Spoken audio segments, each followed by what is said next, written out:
자, 여러분들 162쪽에 소설가 구보씨 1위를 보도록 하겠습니다. 자, 이 구보씨의 1위의 특징이 뭐냐면 소설의 일반적 구성 단계를 따라가지 않습니다.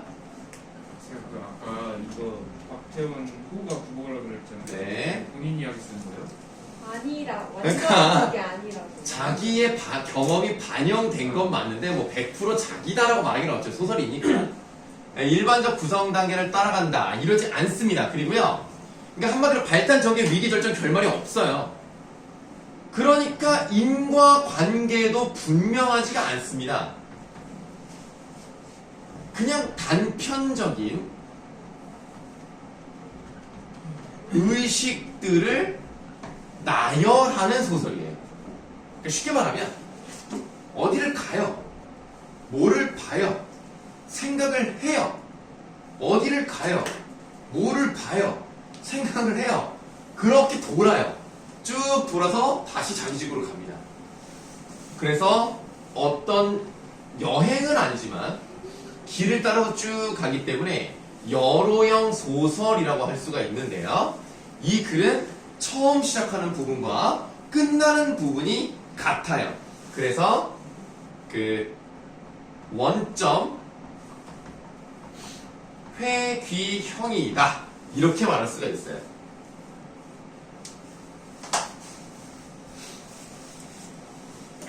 한마디로 내용이 없습니다. 근데 왜? 내용이 해요? 없. 네? 근데 왜 해요? 왜 하냐면 이 당시에 파격적인 소설이었기 때문에 이렇게 소설의 일반적 구성 단계를 따라가지 않고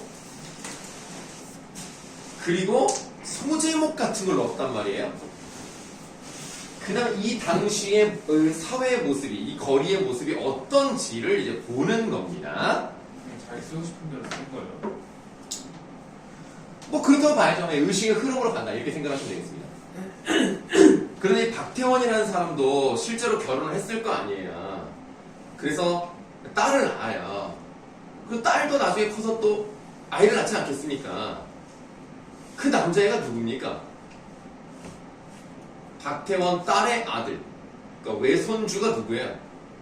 그럼 어떻게 알지? 일단은 친손주가 아니기 때문에 박태원. 박씨는 아니죠. 아이씨. 그러니까 맞추기가 어렵긴 한데 유명해요? 그 이름이 엄청 유명하죠. 어느 분야에서 유명해요? 영화에서요. 홍준호. 봉준호. 어, 진짜요? 네. 봉준호. 키가 다르네요. 그래서 이 박태원도 그 머릿결이 엄청 뻐셔요. 셔? 그러니까 빡시할 것 같아. 머리가 자기가 원하는 대로 안 돼. 그래서 머리 스타일이 맨날 어떻게 생겼냐면 나중에 사진 한번 찾아보시면 알아요. 안경을 맨날 쓰고 있는데 머리가 이렇게 이제 귀가 이렇게 있으면 약간 요런 느낌이랄까? 기억이 안 나? 약간 그러니까 이렇게 아, 항상 이렇게 생겼어요. 머리가 이렇게. 어떻게? 그 왜 그러냐면 자기도 나름 이런 머리가 싫어가지고 이렇게 넘겨보기도 하고 이렇게 하는데 머리가 다 돌아와. 왁스 바르면 되잖아요. 그게 너무 귀찮은 거야.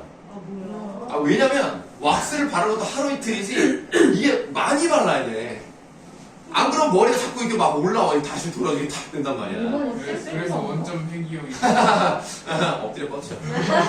자, 그래서 이 사람이 너무나 억울한 거야.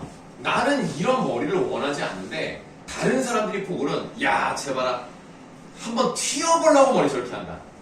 글을 잘 쓰는 생각을 해야지 머리로 유명해지려고 나쁜 놈아 이렇게 생각을 하는 게 너무 싫은 거야. 그래서 나는 그런 의도가 전혀 없습니다.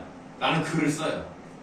수필을 써. 나는 원래 이런 머리를 원하지 않는다. 나는 원래 올백으로 넘기고 싶지만 잘 되지 않아서 어쩔 수 없이 한번 결혼하기 전에 어른들 찾아가 봐야 되잖아. 찾아갔을 때 그 여자 집 할아버지가 이 머리를 너무 싫어해. 이런 스타일을. 그래서 제발 이때만이라도 많이 발라서 고정을 좀 시켜라. 그래서 진짜 몇 시간이고 만져가지고 딱 가서 그때 허락받고 그리고 결혼하고 머리 다시 돌아오고. 그래서 평생 이렇게 살아야. 봉준호도 머리가 희한하게 생겼잖아. 다 할아버지 닮아서 그래. 궁금하다. 찾아보세요. 그럼. 네. 네. 자, 그럼 이제 내용 한번 보시겠습니다. 예, 박태원은 1930년대에 소설을 썼던 사람입니다.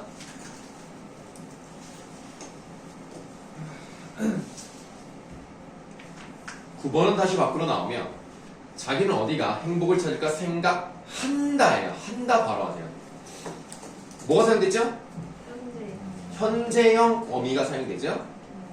그래서 독자가 이 사람을 따라가는 듯한 느낌을 줍니다. 그런데 여기는 나라는 사람이 등장하지 않아요. 그러니까 시점은 뭐예요? 시점 나란 사람이 등장한다고요? 않으니까 시점이 뭐라고요? 10점을 3인칭. 3인칭. 그리고 이 사람의 심리를 다 아니까 전지적 작가 시점이에요. 그런데 전지적 작가 시점임에도 불구하고 누구 위주로 간다? 구보의 눈으로 바라보는 세상을 그려내기 때문에 특정 인물이 중심이 되는 전지적 작가 시점입니다. 이해되시죠? 네. 그래서 구보 중심으로 가는 전지적 작가 시점이에요. 그거 바뀌어서 특정 인물이. 아니요, 얘밖에 안 나와요. 그냥 네. 그거만. 구보만 나옵니다. 물론 다른 인물도 나오는데 그건 이제 보조적인 거고 거의 처음부터 끝까지 95%가 구보 이야기예요. 발 가는 대로 그는 어느 틈엔가 안전지대에 가서서 자기의 두 손을 내려다보았다라고 되어 있는데요. 이 사람은 어떤 의도가 있어서 어디를 가는 게 아닙니다. 그냥 우연히 발 가는 대로 가는 거고요. 지금 여기에는 나와 있지 않습니다만 이게 소설 앞부분에 어떤 내용이 나오냐면 사거리예요. 근데 이쪽으로 가요. 왜 갑니까? 그냥 발이 글로 갔기 때문이에요. 이유가 없어요. 그냥 갑니다. 자, 그리고 지금 안전지대란 말이 나왔는데요. 옛날에는 그 차가 다니는 도로에도 전차라고 알지, 니네. 그 이제 외국의 트램 같은 거 그게 이제 있었어요. 그래서 그거를 이제 안전하게 승강장처럼 있는 곳이 안전지대인데 한 손에는 단장을 들었습니다. 단장에 네모하시고 단장이 뭐예요? 뭐를 들고 있죠? 짧은 지팡이를 말해요.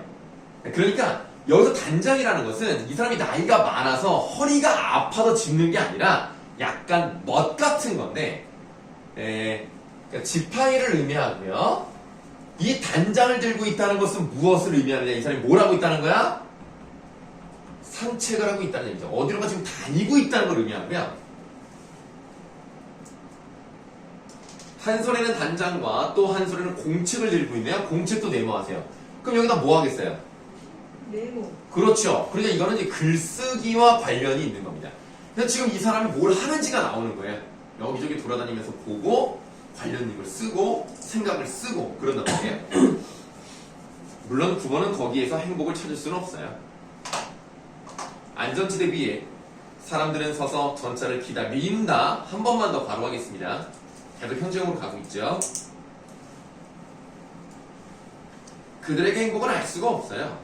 행복한지 아닌지 알 수는 없죠. 그러나 이게 중요해요. 이줄 그들은 분명히 갈 곳만은 가지고 있었습니다.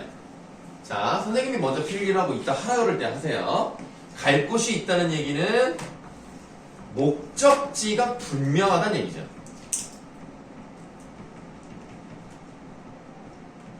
목적지가 분명하다는 얘기는 좀 다르게 표현하면 삶의 목표가 있다는 얘기야.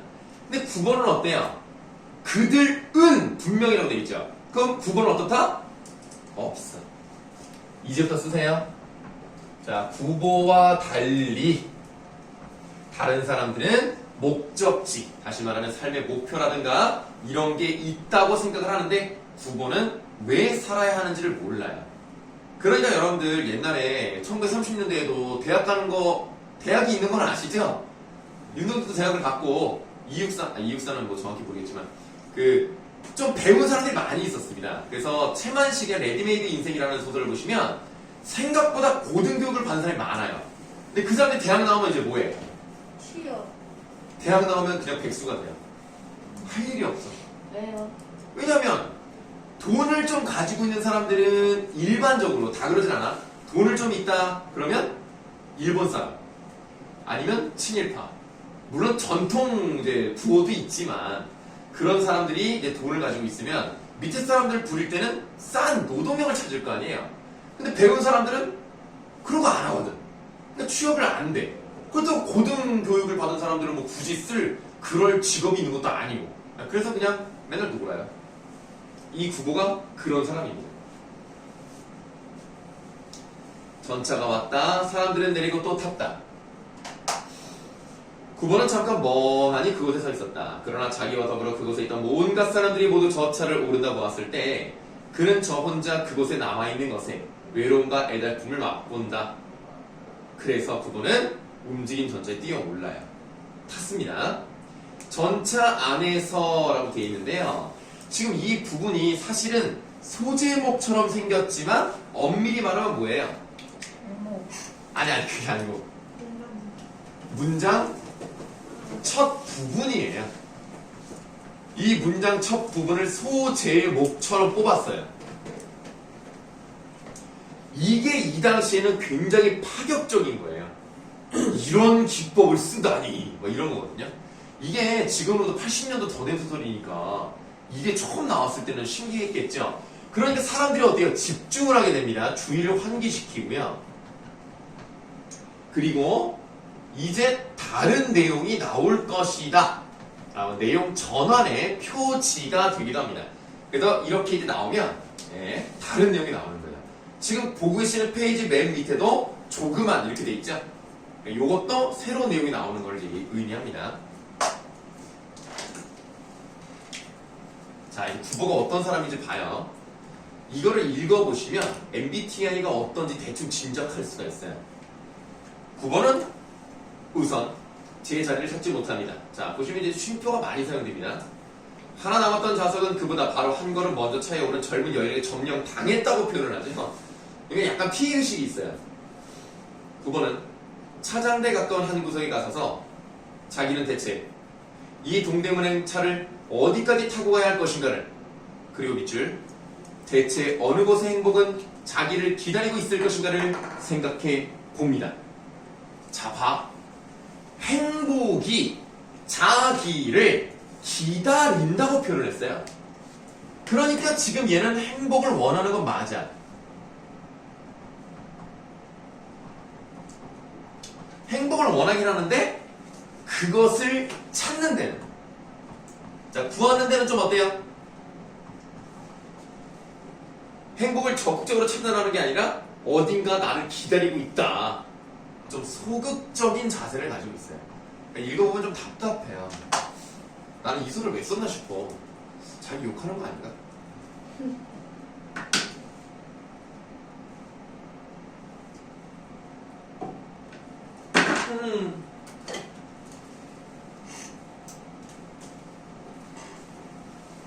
이제 이 차는 동대문을 돌아 경성 운동장 앞으로 해서 9번은 차장대 운전대로 향한 안으로 파란 융을 받쳐댄 창을 봅니다.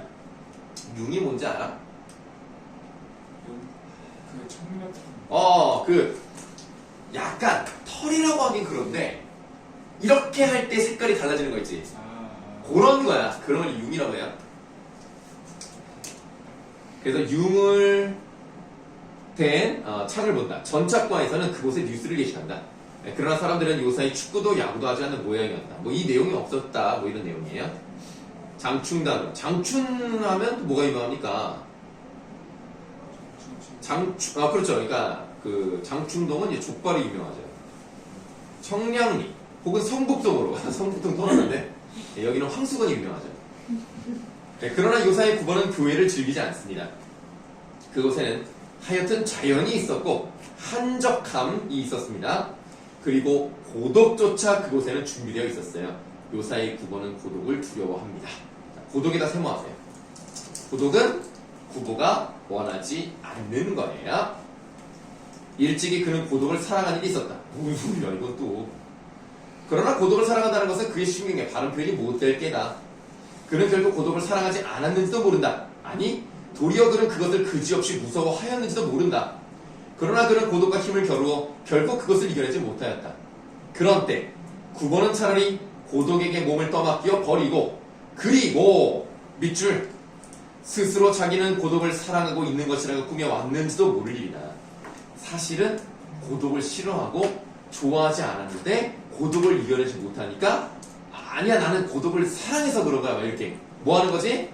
자기 합리화. 자기 합리화를 하고 있죠.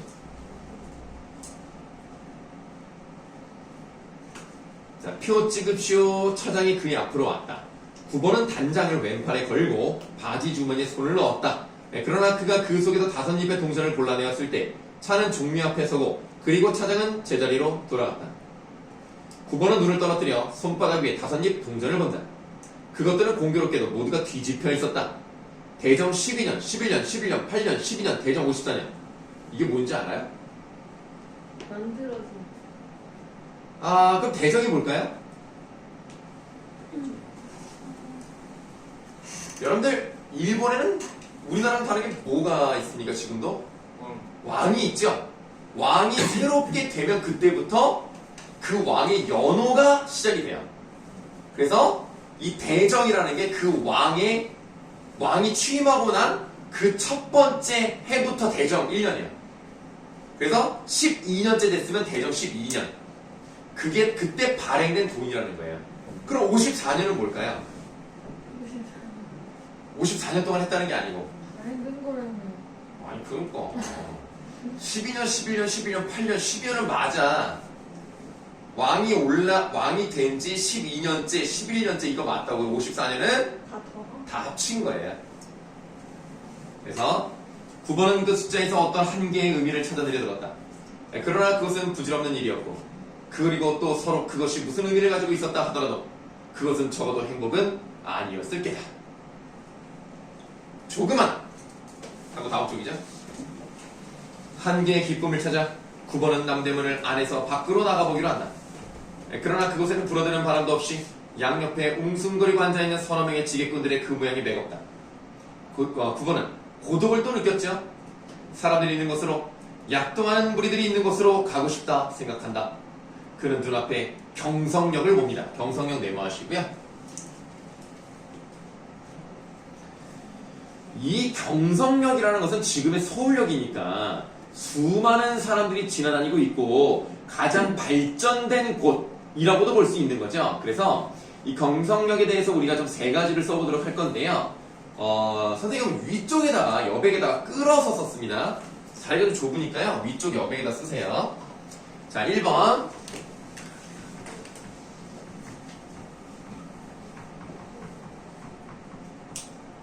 일단 문명의 집결지겠죠.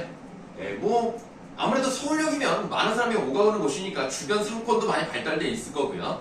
그리고 노숙자도 많을 거고요. 그래서 경성역은 많이 발달된 곳이다 이렇게 볼 수가 있습니다.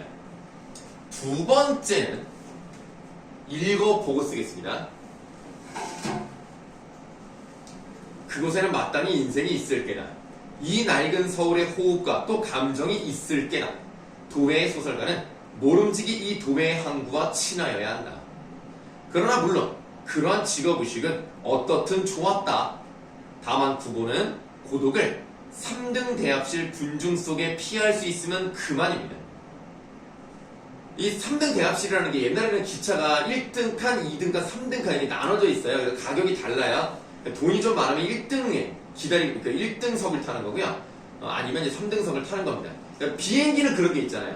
퍼스트 클래스, 비즈니스, 이코노미 이렇게 있잖아요. 그런 것처럼 기차도 있는데 사람들이 많이 있으면은 그래 사람들이 많은 곳에서 나는 이제 고독하지 않아. 그거를 느낄 수 있으면 돼. 근데 뭐라고 써 있어요? 밑줄. 오히려 고독은 그곳에 있었습니다. 자, 지금 밑줄 친 부분을 먼저 필기할게요. 군중 속의 고독이라는 표현 들어보셨을 거예요. 그리고 이렇게 사람이 많은데도 외로움을 느끼기 때문에 이제 경성역 2번에 오히려 고독이 심화되는 자리예요.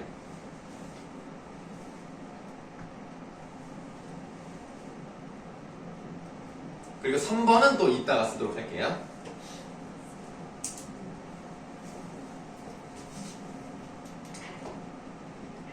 자, 구보가 한 옆에 끼어 앉을 수도 없겠으니 사람들은 그곳에 빽빽하게 모여 있어도 그들의 누구에게서도 동그라미 합니다. 인간 본래의 온정. 이 동그라미 친 부분을 구보가 원했던 건데 이런 것을 여기에선 찾을 수가 없었어요. 자, 동그라미 친 거에 쓰세요. 구보가 추구하는 가치에 해당이 되는데 이런 것들을 경성여기서는 찾을 수가 없었습니다. 어떤지가 이제 나오는데요. 그네들은 거의 옆에 사람에게 한마디 말을 건네는 일도 없이 오직 자기네들 사무에 바빴고 그리고 간혹 말을 건네도 그것은 자기네가 타고 갈 열차의 시각이나 그러한 것에 지나지 않았다. 그네들의 동료가 아닌 사람들에게 그네들은 변소에 다녀올 동안에 그네들 짐을 부탁하는 일조차 없었어요. 밑줄 남을 결코 믿지 않는 그네들의 눈이라고 되죠. 불신입니다. 믿지를 못해요. 혹시 내 거를 가져가면 어떡하지? 이런 거죠. 그런 눈은 보기에 딱하고 또 가엾었다. 부모는 한 구석에 가서서 그의 앞에 앉아있는 노파를 봅니다. 자, 노파에다가 네모하시고 여기다 써. 네모를 여기다 쓰면 3번을 못 쓰잖아. 자, 그는 네 집에 드나를 살다가 라고 되어 있는데 드나는 어떤 집에 들어가서 일하는 거거든요. 그러니까 지금으로 따지면 입주 가정부? 입주 가사도우미? 이렇게 이제 보시면 되겠습니다. 여러분들 그 입주 가사도우미를 쓰려면 집이 되게 좋아야 되거든요. 얼마 받는지 알아요? 작년 12월 기준으로 알아봤거든 선생님이. 왜요? 궁금해서 그 신사호 아가씨를 봤는데 거기 입주 가정교사라 입주 가정부가 나오거든. 갑자기 얼마를 버는지 궁금해가지고 봤더니 입주 가사도우미는 얼마 받게 해요? 물론 숙식은 제공입니다. 1년에요? 아니 한 달에 숙식을 우리 집에서 하는 거예요?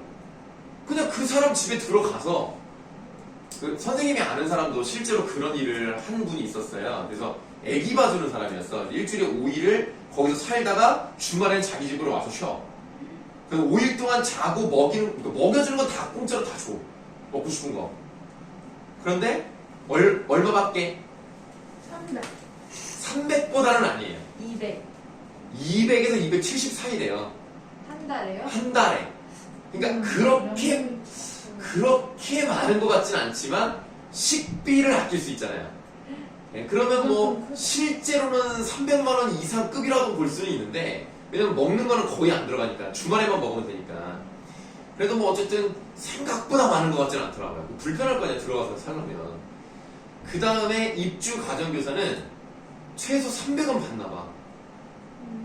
300 이상이라는 거지. 왜냐면 그 신사 아가씨 그 박단단이가 300을 받더라고.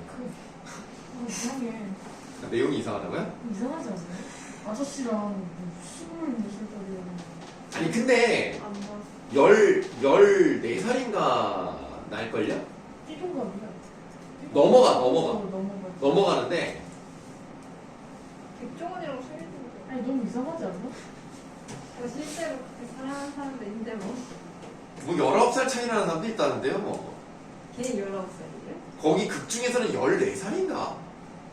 그랬던 것 같고요. 실제로 지현우가 40대 초반이고 실제로요? 실제로 실제 나이가 40이 넘었어요. 43인가? 똘똘하고 그 표정 뭔지 알아? 한때 엄청 미니였어. 그 실제로 43인가 뭐 그랬던 것 같아요. 나이가 많네. 맞아요. 그리고 그 여자가 실제로 30 하나인가? 그 정도 되던데. 그게는 생각보다 그러니까 그 여자는 실제보다 나이가 적게 나와 있고 지연우는 실제로 나이가 많게 나와 있어요. 극 중에서는. 네, 그래서 애들이 그런 말을 많이 하더라고요. 그리고 뭐 둘이 뭐 결혼을 하라고 막 지금 결혼할 듯 말 듯한데 아직도 그거 아직도 그러고 있어. 증명 안 했어. 그래서 이제 그 미국으로 가니 어쩌니 막 이러고 있는데 어쨌든 크리스마스 트리 앞에서 왔다 갔다 하는 거 봤는데 이 남자. 실제로 아니 아니요? 그 드라마에서 아니 그래가지고 뭐 애도 셋이고 지연우 실제로요? 아니 뭐야 이혼남이에요? 그래 애가 있다니까. 애가 셋이야. 왜 만났어? 그치? 나 지금 돈이 이혼남이야? 죽은 게 아니고? 네, 몰라요. 근데 애가 셋이. 애가 셋이고 돈이 아내가 많아요? 없어 지금. 돈이 많나? 돈 많지. 그렇다면 뭐 기업 회장이야. 우리 뭐야? 아이가 있어도 그 팬텀이라고 팬텀. 옷 회사. 인가 거기 회장이야 회장. 그러면 생각해 볼 만하지 않아? 좀 그리고 애들도 좋아해 다. 애들도 그 박단단이 좋아해가지고 내가 볼 때는 그냥 살아도 되겠구만. 박단단 아빠가 반대를 해서 안 돼. 자. 보세요. 그래서 드나를 살다가 이제 늙고 또 세잔한 몸을 이끌어 결코 넉넉하지 못한 어느 시골 딸네 집이라도 찾아가는지 모른다니까 뭐예요? 추측이에요. 그렇다는 건 아니고 추측. 그 다음 이미 굳어버린 그의 안면 근육은 어떠한 다행할 일에도 펴질 턱이 없고 그리고 그의 몽롱한 두 눈은 비록 그의 딸의 그지없는 효양을 가지고도 감동시킬 수 없을지도 모릅니다. 그만큼 삶이 고됐고 힘들어서 얼굴이 굳어져 버렸다. 이런 얘기니까 이 아까 우리가 네모친 노파에다가 뭐라고 쓰시냐면 연민의 대상이라고 쓰시고요.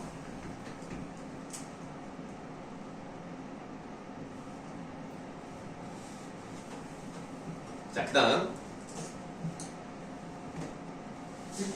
노파 옆에 앉은 중년의 시골 신사는 그의 시골에서 조그만 백화점을 경영하고 있을 게다. 이것도 추측이에요. 실제로 그렇다는 게 아닙니다. 근데 여기서 말하는 백화점은 우리가 알고 있는 디파트먼트 스토어를 의미한다고 보지는 않고요. 그냥 여러 가지 정도를 많이 갖추고 있는 상점 정도로 해석하시면 되겠습니다. 그래서 좀 작은 상점을 이제 경영하고 있는 사람일 것이다. 그럼 돈이 아주 없는 건 아닐 거고 좀 돈이 있다고 볼 수가 있는데 그의 점포에는 마땅히 주담포목, 천 종류고요. 일용자파, 뭐 여러 가지 뭐 것들 있고 또 흔히 쓰이는 약품도 갖추어 있을 것이다. 그는 이제 그의 옆에 놓인 물품을 들고 자랑스러이 차에 오를 것이다. 그 다음에 꺽쇠하세요. 9번은 그 시골 신사가 노파와 사이에 되도록 간격을 가지려는 것을 가지려고 노력하는 것을 발견하고 그리고 그를 업신여겼습니다. 닫아보세요. 이 노파가 좀 없어 보이니까 옆에 닿기가 싫은 거야. 그러니까 최대한 어쨌든 뛰어서 앉으려는 것을 보고 뭐 저런 놈이 다 있어 라고 생각을 하죠. 냉소적인 비판의 시선으로 바라보고 있어요.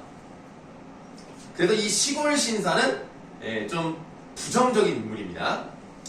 그래서 우리가 지금 시골 신사란 말이 밑줄 친 부분에 나왔잖아요. 거기다 세모 하세요. 세모가 잘리긴 하는데 세모 하시고 우리 꺽쇠를 쳤죠? 밑줄이 아니라 꺽쇠 친 부분에 시골 신사에다가 세모 하시면 되겠습니다. 만약 그에게 얕은 지혜와 또 약간의 용기를 주면 그는 3등 승차권을 주머니 속에 간수하고 1, 2등 대합실에 오만하게 자리 잡고 있을 것이다. 그러니까 3등 칸이니까 싼 걸 사서 약간 대범한 사람이라면 또 뭐 걸리면 걸리는 거지 하고 딱 앉는다. 이런 얘기죠. 문득 9번은 그의 얼굴에서 부종을 발견했습니다. 자, 부종에다가 괄호할게요. 그러니까 부었다는 얘기예요, 얼굴이. 발견하고 그의 앞을 떠났다. 신장염 괄호하시고요. 원래 신장이 좋지 않으면 얼굴이 붓습니다. 그리고 그뿐 아니라 9번은 자기 자신의 바로 만성 위확장. 그러니까 위장이 좋지가 않아요, 지금. 9보 자신도. 새삼스러이 생각해내지 않으면 안 되었다. 그러나 9보가 매점 옆에까지 갔었을 때 그는 그곳에서도 역시 병자를 보지 않으면 안 되었다. 40여세의 노동자, 전경부의 광범한 팽룡. 전경부가 이 목 앞쪽을 말해요. 목 앞쪽이 이렇게 부어 올랐다는 뜻이야. 그리고 눈이 튀어나왔고요. 손이 떨려요. 이 병이 뭐예요? 분명한 바세도시병. 바세도시병도 괄호하세요. 이 바세도시병이란 말은 지금 쓰지 않고요. 이거 뭔지 알아요? 눈이 튀어나오고 이거 부어있는 사람. 그 눈 튀어나오면 보통 이거거든. 마약한 사람 아니야. 무슨 마약을 해. 그거 봤어 사진? 네. 예뻐. 봤어 나도. 진짜 깜짝 놀랐어. 그 뭐냐면 갑상선 항진증에 걸린 사람이 이렇게 눈이 튀어나와요. 그래서 지금 그거예요. 반소시병이 갑상선 항진증인데 지금 우리가 괄호치게 4개였죠. 이 4개가 다 뭐예요? 병명입니다. 지금 다 병이 있는 건데요. 지금 이게 다 뭐예요? 경성 시민들, 이 경성에 살고 있는 사람들의 육체적 그리고 지금 이 사람들이 서로를 불신하고 믿지 못하고 서로를 약간 좀 이렇게 꺼리고 간격을 두려고 하고 이런 모습들을 봤을 때 무엇도 상징할 수 있냐면 정신적인 질환을 의미할 수도 있다 이렇게 봅니다.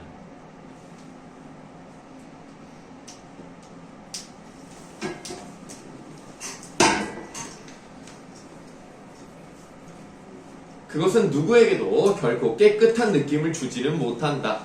그의 좌우에는 좌석이 비어 있어도 사람들은 그곳에 앉으려 들지 않는다. 뿐만 아니라 그에게서 2칸통 떨어진 곳에 있던 아이업은 젊은 아낙네가 그의 바스켓 속에서 꺼내다 잘못하여 시멘트 바닥에 떨어뜨린 한 개의 복숭아가 굴러 병자의 발 앞에까지 왔을 때 여인은 그것을 쫓아와 집기를 단념하기조차 했습니다. 그러니까 아이씨 저런 사람 앞에 떨어진 건 먹기도 싫다. 그래서 그냥 포기해요. 이런 것들을 보니까 이 경성역이라는 곳은 함께하는 느낌이 아니야. 일단 상대를 믿지 못해. 그리고 상대가 저러니까 가까이 가기 싫어. 그래서 이제 3번을 쓰시면 되겠습니다.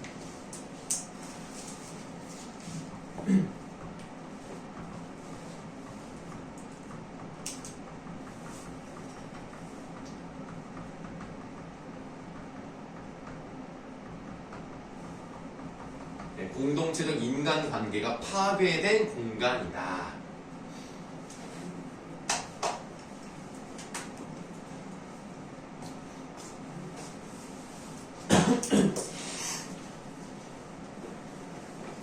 부모는 이 조그만 사건에 문득 흥미를 느끼고 밑줄하세요. 그리고 그의 대학 노트를 펴들었습니다. 지금 그러면 지금까지의 일을 다 봤죠? 그리고 그것을 바탕으로 뭔가를 쓰려고 합니다. 이런 것을 뭐라고 하냐면 구보의 고현학적 태도라고 해요. 고현학적 태도. 그러면 고현학적 태도가 뭔지를 알아야 될 거 아닙니까? 고현학이라는 게 뭐냐?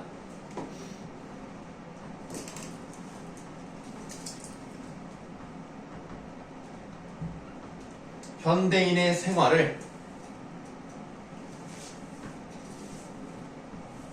조직적으로 조사하고 연구하는 것을 고연학이라고 하고요. 그러한 태도를 가지고 있어요. 그래서 자세히 보고 기록하려는 습성을 가지고 있습니다.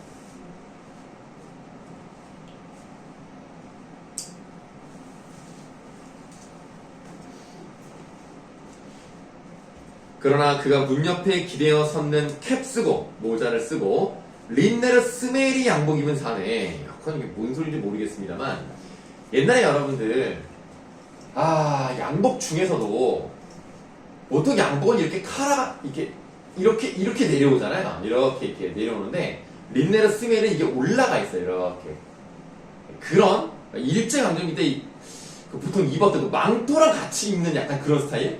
그런 느낌이라고 보시면 돼요. 이 산에 그 온갖 사람에게 의욕을 갖는 두 눈을 발견했을 때 구본은 또다시 우울 속에 그것을 떠나지 않으면 안 되었다. 그래서 이 부분을 두 가지로 보는데요. 이제 교과서마다 또 해설하는 거가 좀 다르긴 해요.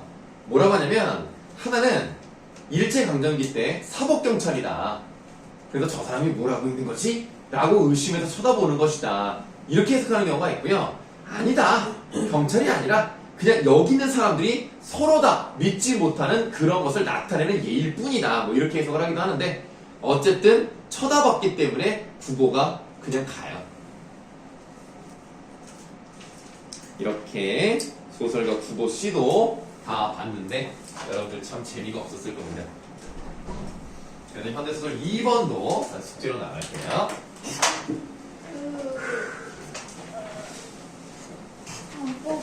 아, 배고파.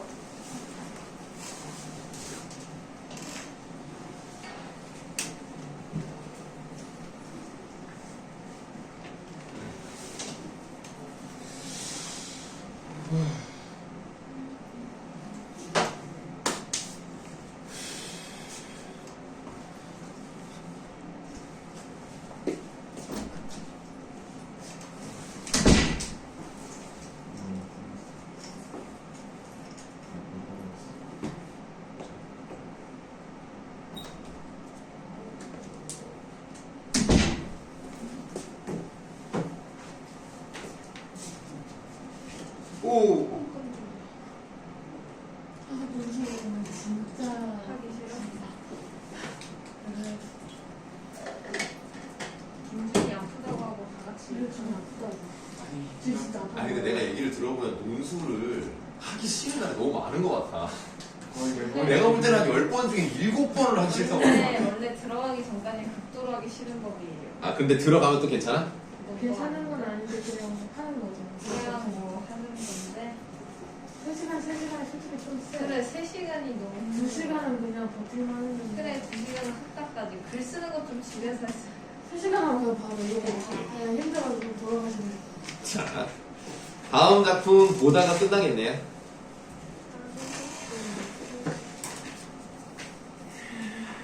이거 3이에요? 네, 현대소설 3번 가겠습니다. 아, 그리고 먼저 말씀을 드리는데, 오늘은 이제 문법을 못했습니다만, 다음 주에는 문법을 할 거니까, 다음 주에는 꼭 문법을 가지고 오세요. 네, 문학이랑 문법 다 갖고 오시고, 독서는 다음 주에 숙제로 나가겠습니다.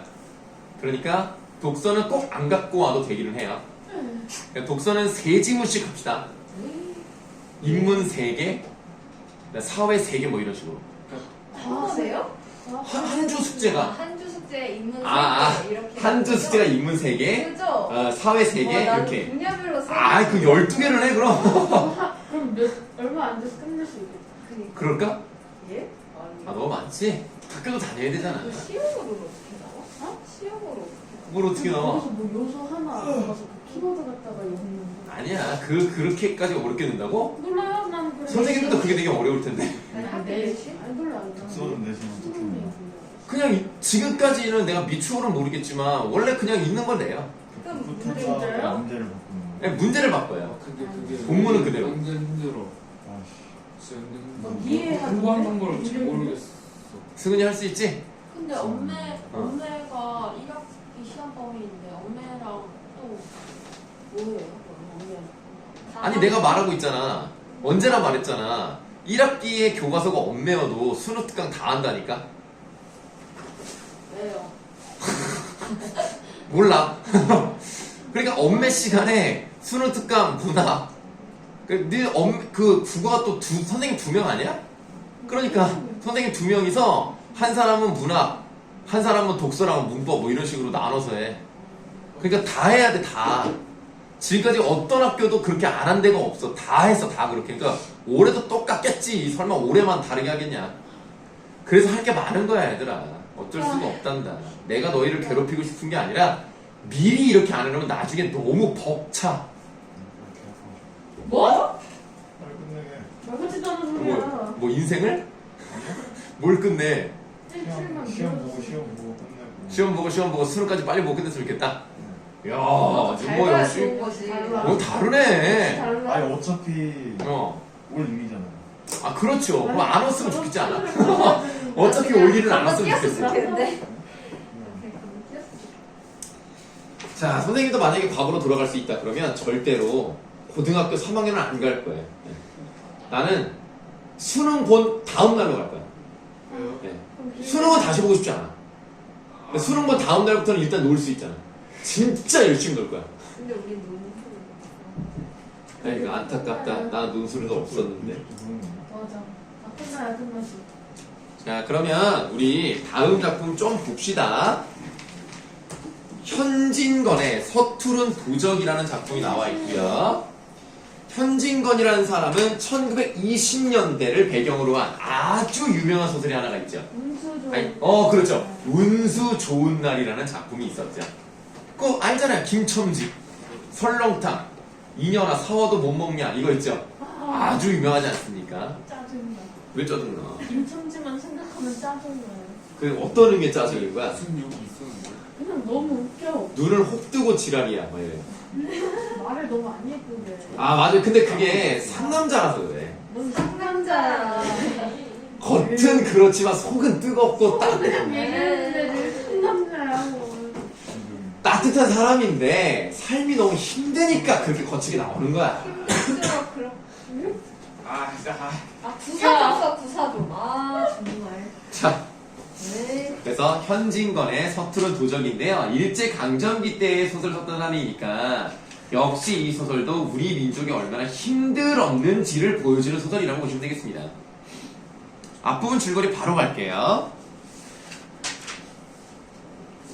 나는 창의문, 그 문 종류가 여러 가 있잖아요. 우리 그 이제 동대문처럼 창의문 밖으로 이사한 이후에 집안일을 해줄 만한 사람을 찾지 못해 애를 먹고 있었습니다. 어이, 그러면 나름 조금은 사나봐, 그치? 이렇게 사람을 쓸 정도면.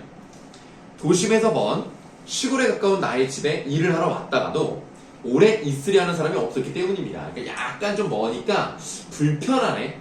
그래서 잘 구해지지가 않는 거예요. 그러다 좀 힘겹게 연이다 어느 할멈을 일하는 사람으로 만들게 됩니다.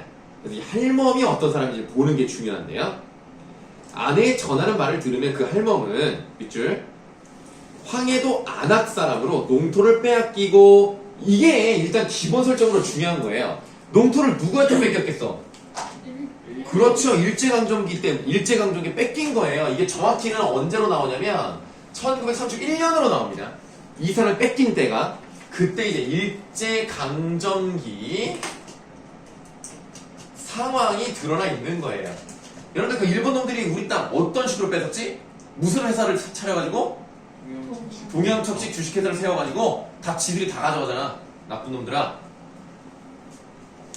예, 그래서 농토를 빼앗기고 살 길이 없어서 아들 부부만 제 시골에 쳤들이고 거기에 놔두고 자기는 13살 먹이 손자 하나를 데리고 벌이할 곳을 찾아 걸어서 서울을 올라왔어요.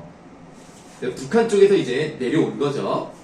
공덕리를 중심으로 한 기름 장사의 틈에 끼어 삼원이래. 황수건의 장사 미천 삼원이라는 전 천량을 들여. 천량은 개인 재산. 전 재산이 요 삼원이었어요. 거의 황수건급이야. 장사를 했어요. 참외 장사를 했나? 그랬더니 처음 일이라 단골도 없고 모든 일에 서툴러서 미천조차 값살려버리고 필경 남의 집에나 살아보자고 나섰더니 그나마 뜻같이 되지 않아 오늘날까지 동향에 같은 고향 사람의 기름 장사꾼의 신세를 입다가 우리 집에 오게 되었다 한다. 그러면 이 부분이 6줄로 되어 있고요. A로 되어 있는 부분이 어떤 것을 얘기하고 있는 부분인지를 한번 써보도록 할게요. 할멈이 나의 집까지 오게 된 상황을 6줄에 걸쳐서 어떻게 하고 있어요? 요약적으로 제시하고 있는 부분임을 알 수가 있습니다. 그러면 이 긴 이야기를 6줄에 걸쳐서 했기 때문에 사건을 전개시키는 속도가 어때요? 상당히 빠르죠. 이런 것들은 좀 알아둘만 하죠. 요약적 제시, 대사가 없죠? 짧은 부분에서 많은 이야기를 하죠? 그러면 여기서 사건 전개 속도가 이제 높아진다. 이렇게 보시면 되겠습니다. 하루 이틀은 무사히 지나갔어요. 뭐 이제 일을 하기 시작했는데 하루 이틀은 별일 없이 잘 지나갔는데 사흘이 못 돼서 피차의 얼굴이 좀 익어지니까 그때부터 조금 태도가 달라지는데요. 그의 호소와 하소연이 6, 7월 장마 모양으로 그칠 줄을 몰랐습니다. 얘들아, 6월하고 7월에 장마가 한 번 오면 한 며칠 정도 와요? 3일. 장마가 3일밖에 안 돼. 일주일, 장마가 일주일밖에 안 된다고? 2주. 2주 넘어가요. 긴가? 왜냐면 비가 계속 내리는 건 아니지만 비 내리고 조금 맑아지다 보시도 비 내리고 흐렸다가 비 내리고 이런단 말이야. 그러니까 6, 7월 장마 모양이라는 것은 계속 된다는 얘기죠. 그런 것처럼 그칠 줄을 모른다. 이 얘기예요. 계속 뭔가를 하소연하고 아이고 내가 이렇게 삶이 힘든데 우리 손주가 이렇게 어린데 돈을 좀 벌었으면 좋겠는데 막 이런 식으로 계속 뭐라고 하는 거야. 그는 아내를 조르다가 못하여 이제는 나만 보면 조르기 시작한다. 여기서 그는 누굽니까? 할멈이에요. 할멈. 그래서 이렇게 말을 해요. 나으리마는 저 새끼를 어떻게 하면 좋을까? 댁으로 데리고 올까요? 13살이라도 못할 일이 없습니다. 그러니까 지금 여기에 자기만 있잖아. 그러니까 이 집에 애를 데리고 와서 일 시키면 안 돼요? 이 얘기를 하는 거예요. 한마디로 여기서 키우고 싶은 거예요. 자, 그 다음에 저 건너방이 비지 않았습니까? 우리 아들 내외께, 그러니까 이제는 아들 얘기까지 하네. 방이 비었으니까 우리 아들 부부를 좀 빌려주시면 안 될까요? 이 거룩한 댁에서, 자, 거룩한 댁 네모해봐. 지금 어떤 집을 지금 이렇게 표현하는 거야? 나의 집을 거룩하다라고 표현했죠. 지금 뭐 하는 거야 지금? 아부를 하고 있는 거죠? 자, 아부 섞인 표현인데요.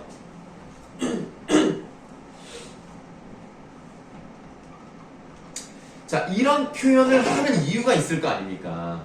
지금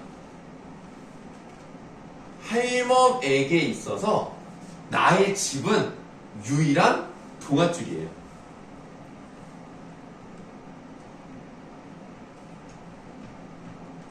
이거라도 내가 잡아야 되는 거야. 안 그러면 우리 가족들 살기가 힘들어. 그래서 막 보채요. 들어오면 안 돼요. 일이라도 시켜주시면 뭐든지 하겠어. 뭐 이런 느낌이란 말이에요. 제목이 서투른 도전이죠. 그럼 할머니가 이제 어떻게 해? 계속 뭘 요구하고 훔치고 막 그래. 네. 여기까지 하겠습니다.